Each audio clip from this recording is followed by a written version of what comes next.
Hey everybody, it is Friday, April 11th. Glad the snow is hopefully all gone and hopefully we're done with it until later this year. So today I've got a special guest with me. I've got my buddy Dale. He's going to help with a couple of our announcements today, and actually he's going to get us started. So Dale, why don't you tell us who our PBIS winners were this week? Our PBIS winners are Frederick N., Angel C., Jonathan R., and Trisha K. Great job. There we go.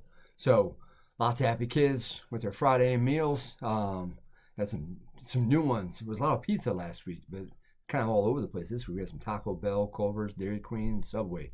So lots of options there. But good job. Nice job to everybody, and good luck to everybody next week. A few other things. We want to say thank you to the Skaggs family this week. They sponsored us again with our donuts. So our fifth graders were super excited coming down today. It was pretty awesome. So thank you for that. And we had a few track kids, and so they were kind of excited to get a little donut before their track meet tonight, which we'll touch more on that here in just a second. Also, eighth grade next week on Tuesday. Eighth grade gets to take the PSAT for the first time. They'll take that a handful of times throughout high school and get practice before they get to take it for real in 11th grade. So on Tuesday, just be prepared. Get a good night's sleep.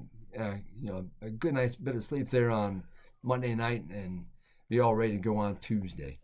Also, asking a favor for our wonderful nurse here at school, Miss Marilyn Marquardt.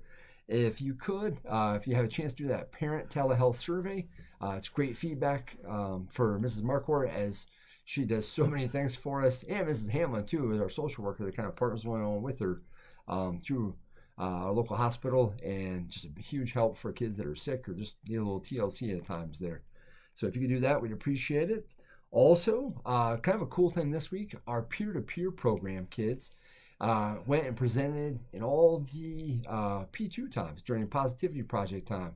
One of the big things they talked about was talking about how you would recognize or deal with anxiety or depression. So thank you to Mrs. Rufinock, Mrs. Hard, and all of our P2P kids. And that brings us to our last part, as we mentioned before, our track. So go ahead and tell them, Dale. Good luck to the track team. That's right. They're in Hillsdale tonight, so good luck. We'll give you an update next week. Hope you guys all have a nice weekend. Looks like it'll be better weather, and we will see you all next week.